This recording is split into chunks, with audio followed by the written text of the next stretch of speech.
Discussion. Representative Thatcher. Question of the carrier. Question of the carrier. Will the carrier yield? Yes. I'm sorry I didn't get this to you ahead of time, but apparently there's 900 students on the waiting list to become new students hoping to enroll in, I think, Oregon Connections Academy. Would this bill affect their ability to enroll in the fall?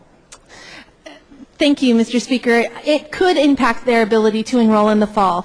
The bill protects any student who was enrolled on May 1st of 2009 and their siblings. The bill also allows the schools to continue to operate with the total number of students that were enrolled in their school on May 1st, 2009. This bill would limit growth of Oregon Connections Academy and other virtual online charter schools during the 2-year period of this moratorium. Okay, just a clarification.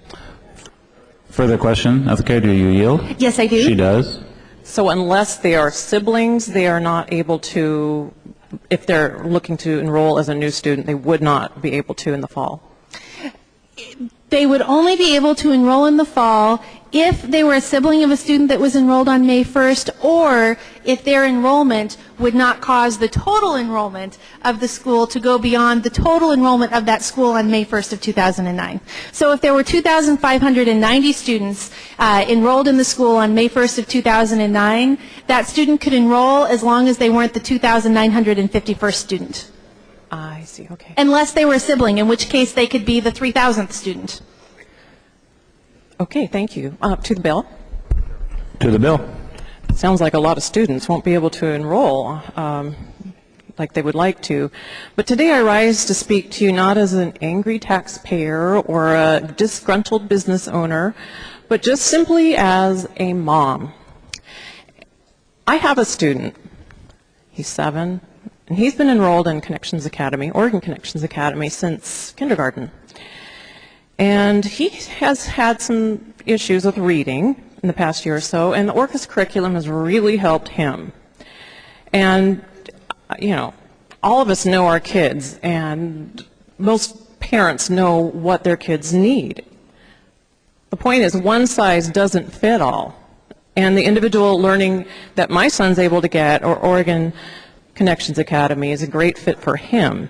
Now, I know there are several virtual charter schools that would be affected by this bill, but since my family has experienced ORCA, that's the one I'm going to refer to mostly in my testimony. Before considering Oregon Connections Academy, I was considering homeschooling him. Just not because we don't have a wonderful school in our neighborhood. We do. Gubser Elementary is a Class 1 school. Love it. But we had our reasons for seeking an alternative.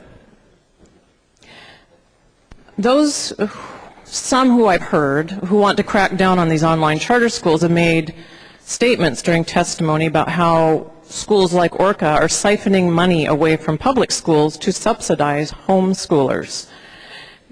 Well, first, only about 23% of ORCA school population are former homeschoolers. The rest come from the regular brick and mortar schools, the public schools and private schools. And another thing, aren't homeschoolers taxpayers too? Why shouldn't they be able to choose and access a charter school, a virtual charter school, or any other school like anyone else?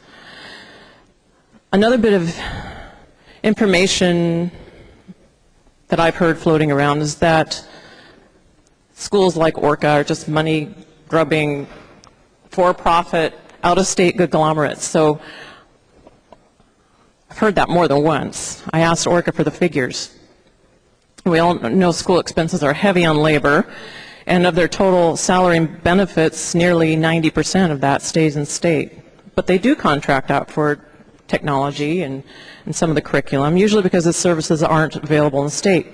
But every school I know contracts out for services that aren't in the state. Things like textbooks and software and testing services. I know that is something that we contract out here in the state. But for some reason it seems like it puts a black mark on the report card for any virtual school that also utilizes services out of state. And by the way, the ORCA board is a nonprofit board. It is run by a nonprofit board.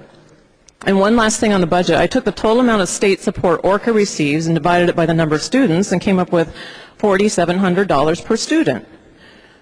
Whereas the ADMW for bricks and mortar public schools run about $6,000 per student.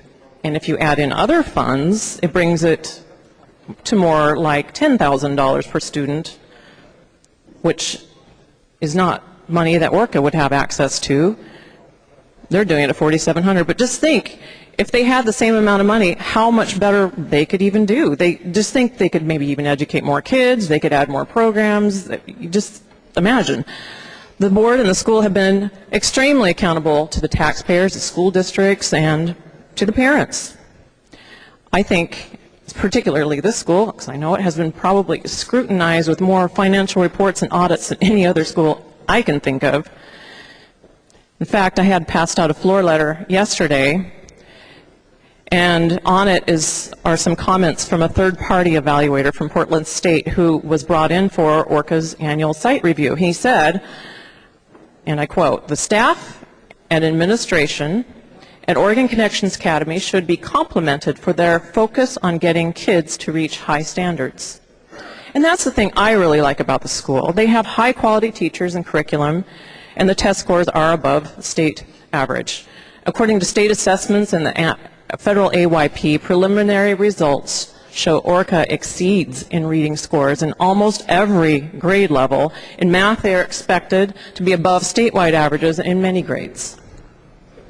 Representative Smith yields. Thank you, Representative.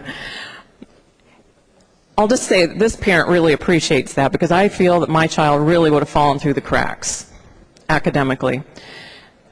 Point is, parents like me know it works.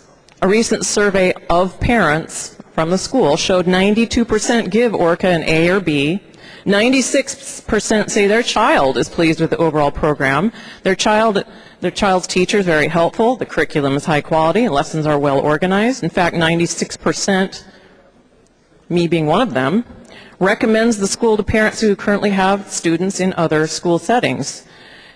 I don't know about you, but I have never, ever heard about a regular public school conducting parent satisfaction surveys. But I'm glad Orca is seeking that kind of feedback from parents like me. Now, I think it's pretty clear this is a public school that offers something different. It's something unique. And it simply works well for many students and their learning style. They have more financial and academic accountability than any brick and mortar school I know of. Their test scores and their measurements show this virtual school is a success. Now, with my son, he gets in trouble a lot, and sometimes he warrants a timeout when he does something wrong. Now, shouldn't we be encouraging the success of schools like these rather than setting them in timeout like they did something wrong? Please vote no on this bill.